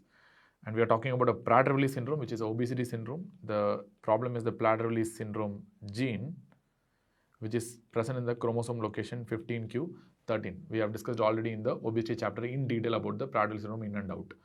And the reason here is the insulin resistance, of course, because these children will be obese and they'll be having voracious appetite in the form of hyperphagia. And of course, many other features. One of the important features is these children are going to have short stature. Along with that, they're going to have hypogonadism as well. Especially in the males, probably for example, you can think about a micropenis. And next, we're talking about a Klinefelter syndrome, which can produce diabetes. And Klinefelter syndrome, they'll have not a hyperphagia syndrome, but still they will have obesity, and it's XXY is the karyotype. It's a chromosomal problem, and the diagnosis can be concretely made with karyotype only 2, X and Y. These are males. Turner syndrome are always females. Klinefelter syndrome are always males. And the reason for developing diabetes mellitus is insulin resistance once again, because these individuals will not be morbidly obese, but they will be usually mild to moderately obese, and that's why they develop insulin resistance and diabetes, and they will be having pubertal delay, that is delayed puberty. And some of the classic features are there, which we'll be discussing subsequently, and they might be tall as well. And next is the Alstrom syndrome. We have discussed in detail in the obesity chapter itself, where the mutation is going to happen in a gene called ALMS1 gene. And once again, because it's an obesity syndrome, the mechanism is insulin resistance behind the diabetes, and they'll be of course obese, and they are going to develop deafness because of the syndrome, and they might have vision abnormalities in the form of cone rod dystrophy, or I can call it as retinal dystrophy. We have discussed already in the obesity chapter. And then we have the Bardet-Biedl syndrome, or otherwise referred to as Lawrence-Moon-Biedl-Bardet syndrome. Clear? So where the genetic association is multiple, there are a lot of genes called as BBS group of genes that are involved in development of this syndrome. But nevertheless, all these genes are and the resultant proteins are involved in ciliary function and its proper maintenance. So we can conclude that this syndrome is a ciliary defect disorder. And of course, the diabetes will be due to insulin resistance because these children will be obese and the pointers will be polydactyly and visual abnormalities, which can be present in these disorders as well. Bardet-Biedl syndrome. And there are some neurological syndromes that can result in diabetes mellitus, syndromic diabetes. So one important one, the first one, if we talk about neurological syndrome causing diabetes mellitus is Friedreich's ataxia, very, very important for exams. And once again, the gene that is involved is FXN1, which is present on chromosome number 9, that's a frataxin1 gene, and the pathophysiology we will be discussing in the neurology chapter. And here, the mechanism behind developing diabetes is multiple, like insulin resistance, insulin deficiency, and so on. So many mechanisms are there. And apart from that, there are some classic pointers. For example, the child will have diabetes mellitus, and typically they will present at a much younger age group. Typically, usually they will be age less than 15, they will present at 10, 11 years of age classically, with usually sensory ataxia that is due to posterior column dysfunction. They will be having problems in this proprioception predominantly, where closing their eyes will make them fall, and Romberg's will be positive, typical sensory ataxia. And along with that, they might be having other issues like cardiac problem, that is cardiomyopathy, and along with that, they might be having peripheral neuropathy as well. So typically, any child in exam who's coming with sensory ataxia, that is posterior column dysfunction, and diabetes plus or minus cardiomyopathy is equal to Friedreich's ataxia unless proved otherwise in exam, and that's an easy pointer that is given by the examiner. And the details of Friedreich's ataxia we are of course going to discuss in the neurology chapter. Apart from Friedreich's ataxia, one more important neurological disorder that can be associated with diabetes mellitus is myotonic dystrophy. Both type 1 and type 2 can be associated, but classic myotonic dystrophy is the type 1 myotonic dystrophy, which is due to DMPK gene on the chromosome number 19, which is nothing but dystrophica myotonica protein kinase gene. And Friedreich's ataxia is a trinucleotide repeat disorder, and myotonic dystrophy is also a trinucleotide repeat disorder. And CTG, trinucleotide repeats, will be seen in myotonic dystrophy, and GAA, trinucleotide repeats, is the one that will be seen in Friedreich's ataxia, which we'll be discussing subsequently in neurology chapter, and both are trinucleotide repeat disorders, and that's the take-home point. And reason for developing diabetes and myotonic dystrophy once again is multiple. A lot of reasons are there, but the features will be very prominent so that you can easily diagnose myotonic dystrophy. Like for example, they'll have more of a distal weakness compared to proximal weakness. This is very, very peculiar and special because in myotonic dystrophy type 1, you'll have a distal weakness more than proximal weakness. But remember, majority of the muscular issues will have proximal weakness compared to distal weakness. This is one unique example, one of the unique examples where you have distal weakness compared to that of the proximal weakness despite being a muscular issue. And of course, they are going to have myotonia. And of course, they will have a characteristic facies, we call it as an innocent face, where they'll have bilateral ptosis with bilateral facial palsy. And they might have dysphagia. And they might have cataract, which is typically referred to as a Christmas tree cataract in myotonic dystrophy. Apart from that, they might have a cardiac involvement in the form of cardiomyopathy. Along with that, they will have diabetes and gonadal dysfunction as well. And there are a lot of other syndromes.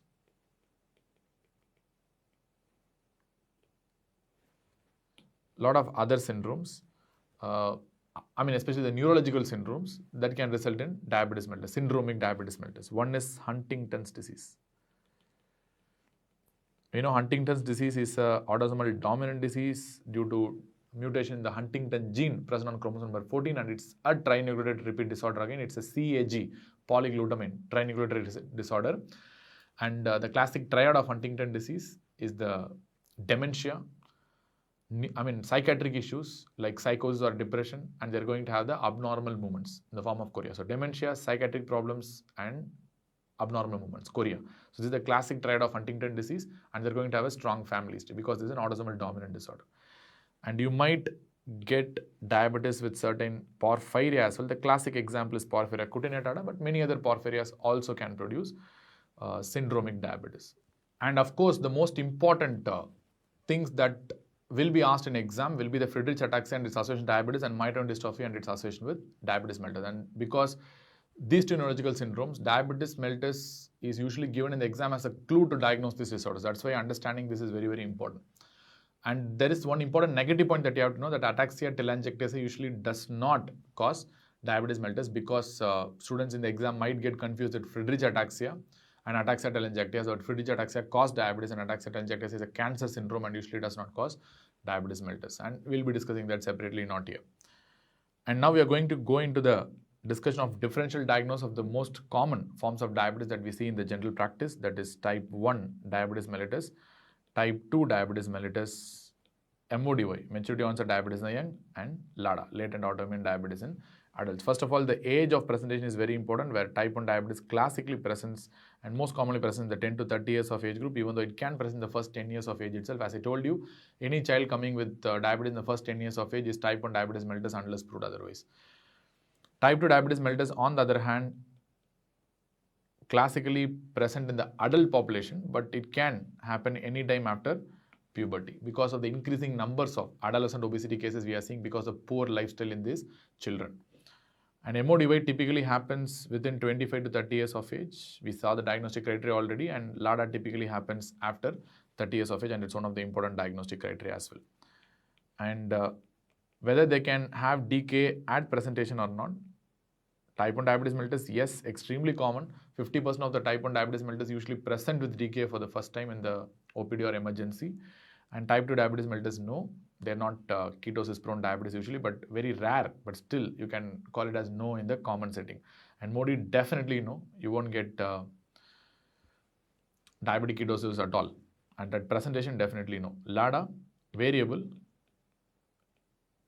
so I can write plus or minus, but generally no, because at the beginning they will be insulin independent only. So it takes some time for them to become insulin dependent, but usually it takes more than 6 months, we know that. So that's why at least at presentation, usually they will be not presenting with decay, but rare. But depending on the time of presentation, stage of presentation, they might be insulin dependent also, and they might present with decay as well. And number 3, is there any risk of recurrent decay? Type 1 diabetes mellitus, typical example of a recurrent decay. They will be prone for recurrent decay. Type 2 diabetes mellitus, no. MODY, definitely no. And LADA, once again, variable. But definitely, they are having lesser incidence of getting recurrent decay compared to the type 1 diabetes mellitus, because they have some preserved beta cell mass for a variable period of time.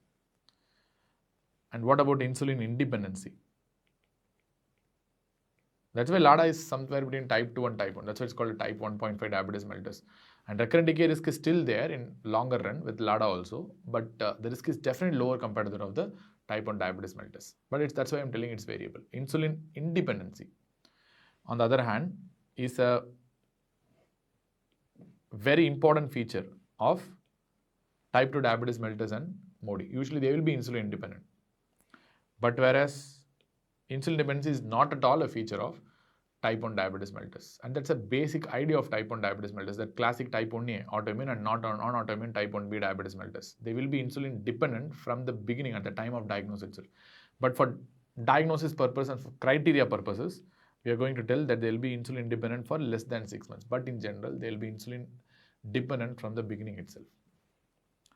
But whereas LADA, this is a very important diagnostic criteria. Insulin independency will be at least be there for more than 6 months, and later on they might become insulin dependent after a variable period of time, which can span up to 6 years also, we don't know. But at least for the first 6 months they will be insulin independent, and they won't be insulin dependent for that matters. And number 5, what about the family history? Family history is very rare in the setting of type 1 diabetes mellitus, typically less than 15%. And in type 2 diabetes mellitus, somewhere around 50 to 60%, more than 50%. But in MODY, it's typically 100%. We know that this family history is one of the very important diagnostic criteria for diagnosing MODY. And LADA, on the other hand, once again, it's like type 1 diabetes mellitus here. It's going to have a less than 15% family history, not very strong. And BMI, body weight. BMI, the patients tend to be underweight and lean in the setting of type 1 diabetes mellitus, where in type 2 diabetes mellitus, the patient tend to be overweight, obese because of insulin resistance. And in MODY, the patient tends to be having normal weight because here there is no insulin resistance and the beta cell mass is normal. And in LADA, the body weight is going to be absolutely variable. But in general, they will be having a good BMI, normal to increased weight, because at presentation at least, because they have a substantial amount of insulin, beta cell mass that is preserved at the time of diagnosis. And apart from that, 7th point, you can tell from insulin resistance, which is not usually a feature of type 1 diabetes mellitus on classic terms. Very, very important in the setting of type 2 diabetes mellitus, not present in MODY, variable in the setting of LADA, where patients may show a variable degree of insulin resistance in this setting. And apart from that, next point, we are going to talk about the antibodies, autoimmunity. Antibody presence, yes, if you are dealing with a type 1A diabetes mellitus, or rarely it could be absent if you are dealing with a type 1B diabetes mellitus, non-autoimmune types. But very common in exam, type 1 diabetes mellitus means you'll have antibodies. The antibodies and the details we have discussed already in the previous chapter. Antibodies are not present in type 2 diabetes mellitus, antibodies are not present in MODY, and antibodies are very, very important, especially the most important antibody with regards to the LADA is the GADA antibodies, especially the 65 kilodalton isoform GADA antibodies are really, really important for diagnosis of LADA, because that is the one that is very commonly seen in adults with the type 1 diabetes mellitus, that is LADA, and that's the one that persists for a longer period of time into the adulthood as well. Adults with type 1, think about GADA as a very important antibody. And what about the HLA association? Remember, HLA association is very, very strong if you are talking about an autoimmune type 1A diabetes mellitus, but it can be weak in the setting of a type 1B diabetes mellitus. Clear? But it's very, very strong in the setting of a type 1A autoimmune diabetes mellitus, but you don't have any HLA association with type 2, no HLA association with MODY, and once again, you have a very weak association with LADA. You don't have a strong association. In fact, for type 1B diabetes, I can write it as no association with HLA and type 1B diabetes because it's autoimmune. But for LADA, still they have some association, but generally they have a weak association. And number 10, C-peptide, whether they are detectable or undetectable. C-peptide levels will be so low, usually they will be undetectable. But very rarely they can be detectable only in the honeymoon phase, but I told you this honeymoon phase is a very, very temporary phenomenon in type 1 diabetes mellitus. And anyway, it's going to be lost over a period of time. So honeymoon phase generally lasts only for a few weeks to months, but it can extend to few years in some patients, but definitely not more than 2 to 3 years. So detection is impossible beyond 3 years. So there will be undetectable C-peptide beyond 3 years from the time of diagnosis. That's a classic definition of type 1 diabetes mellitus. It will be very low or completely undetectable. And C-peptide levels will be detectable. Detectable in the setting of type 2 diabetes mellitus, it takes a long time for C-peptide to diminish and become undetectable. Usually it will not be the case, and C-peptide levels are usually detectable strongly in type 2 diabetes mellitus, and C-peptide levels will be definitely detectable in MODY. We have seen already in the diagnostic criteria. This is a very important thing that differentiates this MODY from type 1 diabetes mellitus. And similarly, C-peptide initially will be detectable, but after some time they might become undetectable in LADA. So we know that because initially they will be having a good amount of beta cell mass to start with, but later on they will lose because of the presence of antibodies. That's why LADA is like type 2 with antibodies. So it will take some time. So initially it will be detectable only, at least at percentage, but later on they might become undetectable. So overall I can tell it's a variable C-peptide. I cannot surely tell whether it's detectable or not with LADA. And what about the beta cell mass? Remember, beta cell mass will be completely low. It will be absent usually in type 1 diabetes mellitus. It is variable in the setting of type 2 diabetes mellitus because there will be variable amounts of beta cell mass over a period of time in type 2 diabetes mellitus. As I told you, at the time of diagnosis of type 2 diabetes mellitus, 30 to 50% of the beta cell mass is already gone. They would have gone for apoptosis, and the mechanism of destruction we have discussed already in the previous chapter. And beta cell mass in your MODY will be normal, as I told you previously. That's why that's one of the important differential diagnoses, because they will not produce any diabetic ketoacidosis. Beta cell mass will be normal in this setting. And once again, the beta cell mass is variable, which means they will be present to start with, and later on they will completely be lost. So that's why it is a variable beta cell mass. I mean, of course, at presentation at least, there will be some element of beta cell mass with LADA.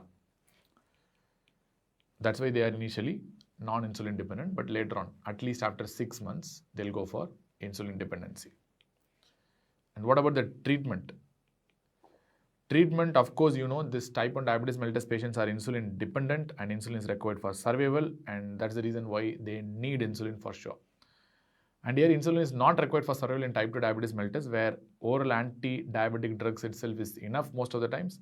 Plus or minus, insulin is required only for the control. That's a lot of difference. Control of hyperglycemia needs insulin here, but remember, insulin is required for survival itself here. It's not only for the control of diabetes, insulin is required for survival. Otherwise, they will die of decay.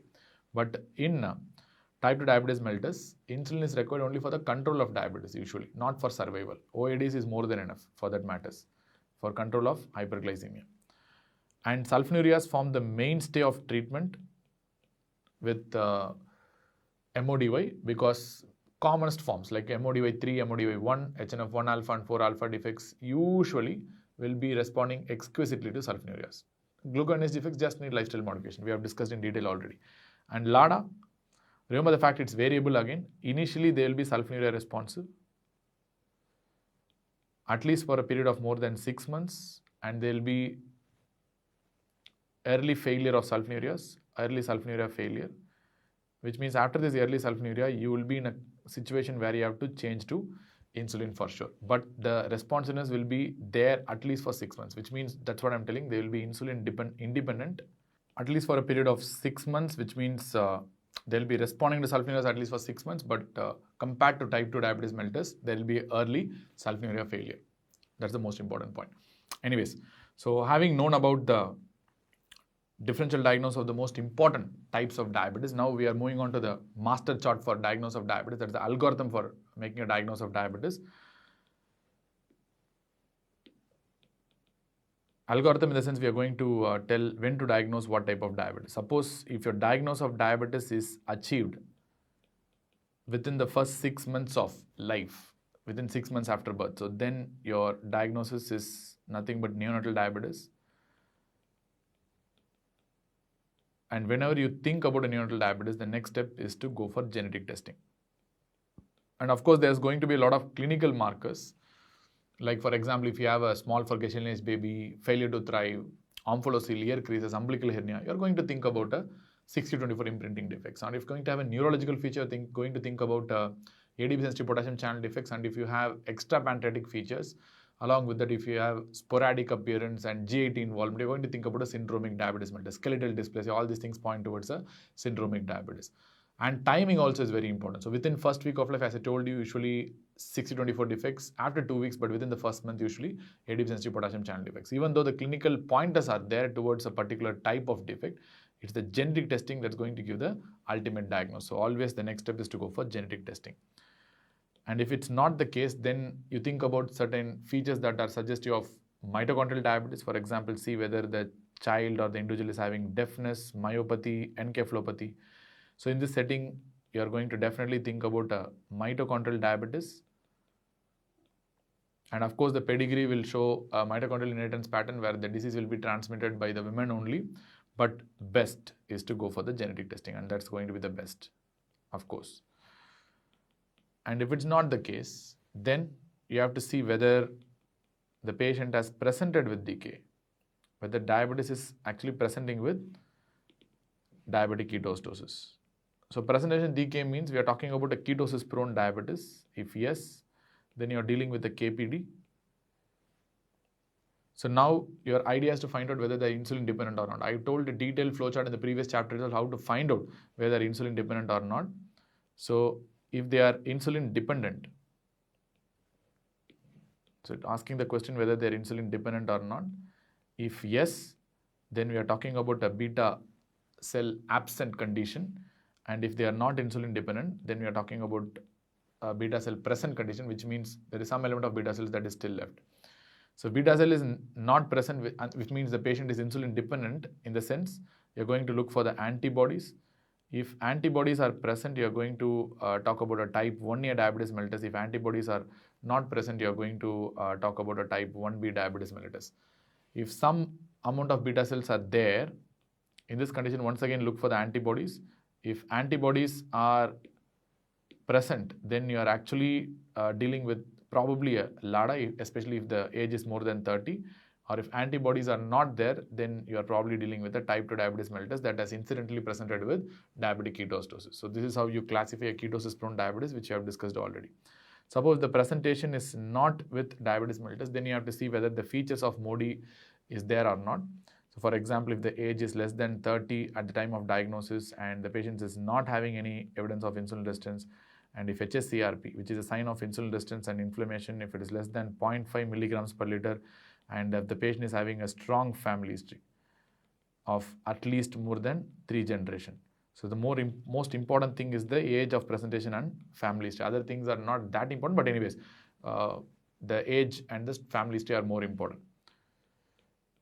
So if it is yes, if these features are seen, then you are probably dealing with the MODY, and better to go for genetic testing in this regards. Find out what is the type of MODY.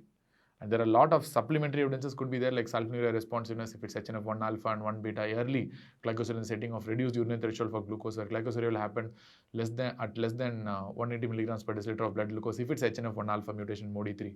So a lot of pointers are there, but anyways, it's better to go for genetic testing in this regards.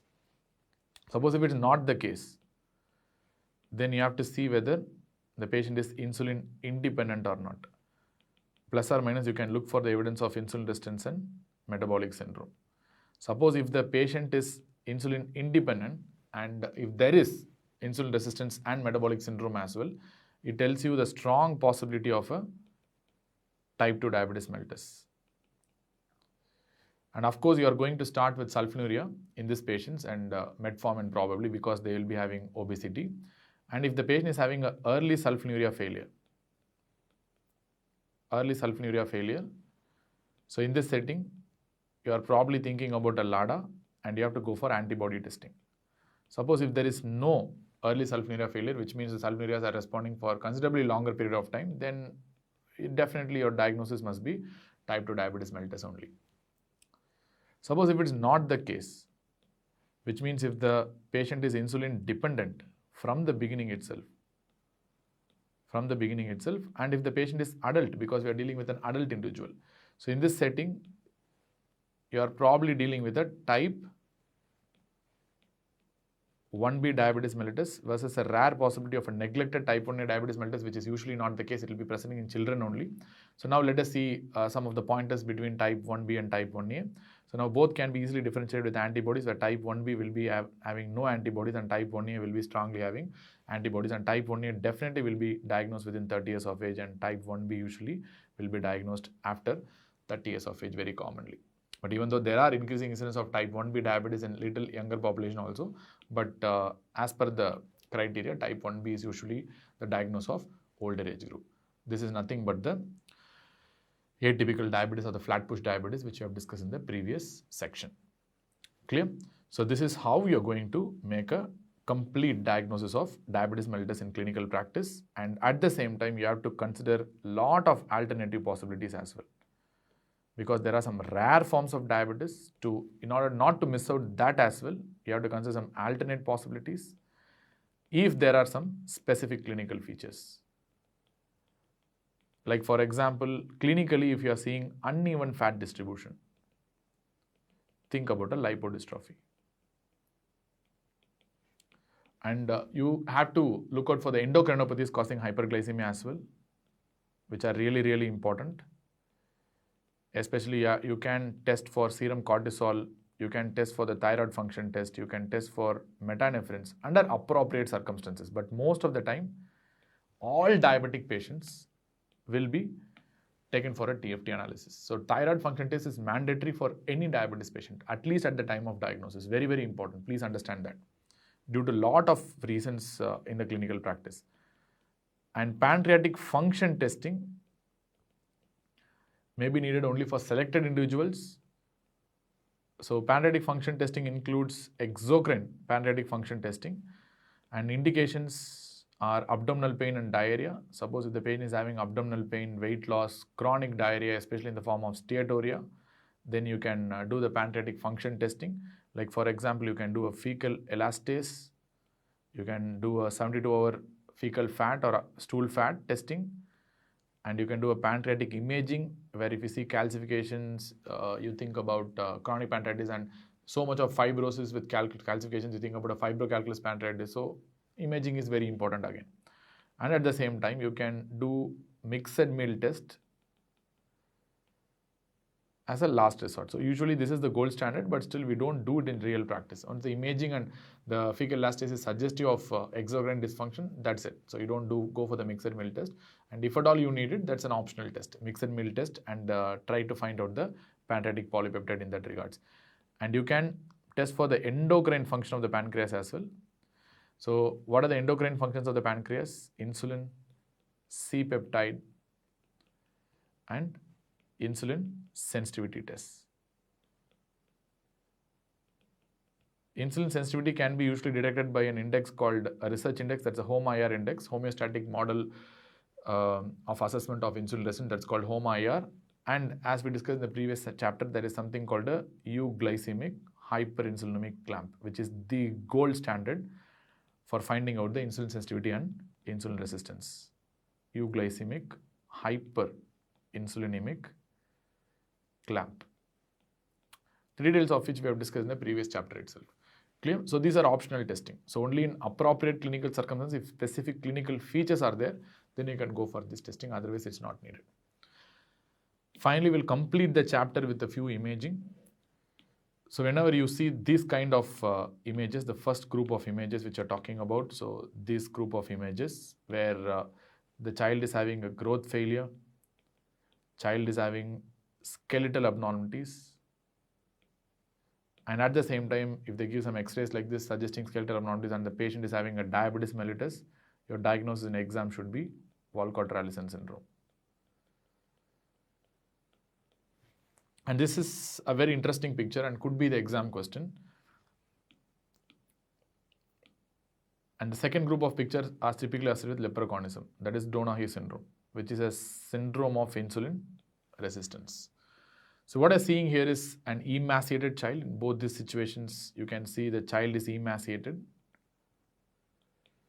And you cannot see any subcutaneous fat at all. That's why you are having a lot of wrinkles everywhere. So there is no subcutaneous fat at all. And why they are showing like this? Because the child is having acanthosis nigricans as well, which is a sign of insulin resistance. And because of hyperinsulinism and hyperandrogenism, there is substantial amount of hair growth in these children as well. So increased hair growth, wrinkles, and emaciated appearance suggestive of loss of subcutaneous fat, and the child appears to have no muscle mass also. So this is a classical leprechaunism or Donahue syndrome, and it's uniformly fatal within the first 2 years. And the third group of pictures show you the congenital generalized forms of lipodystrophy. So as I told you, in congenital generalized forms of lipodystrophy, the child will not have proper subcutaneous fat. That's why their limbs are looking thin, and protuberant abdomen is very common in this lipodystrophy patients. But what is interesting is the fact that they're having a good muscle. So if you zoom in and see,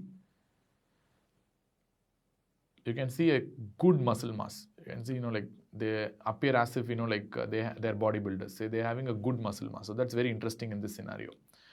And apart from that, they'll be having insulin resistance signs like acanthosis nigricans. They might have increased facial hair growth because of hyperandrogenism and resulting hyperinsulinism. So a lot of features might be suggesting in this regards that the patient is having a lipodystrophy. Here, the child will look thin, a little emaciated, but they'll have a good muscle mass. You can see good muscle shapes. And at the same time, there will be evidence of that veins that are protruding in the external appearance when you're looking on these children. And the incidence of diabetic ketosis is very, very less in patients who are having lipodystrophy because the fat cannot be liquefied to produce free fatty acids. That's a very important point as well for exams. And they will be having hyperinsulinism features like acanthosis nigricans and your increased hair growth because of hyperandrogenism.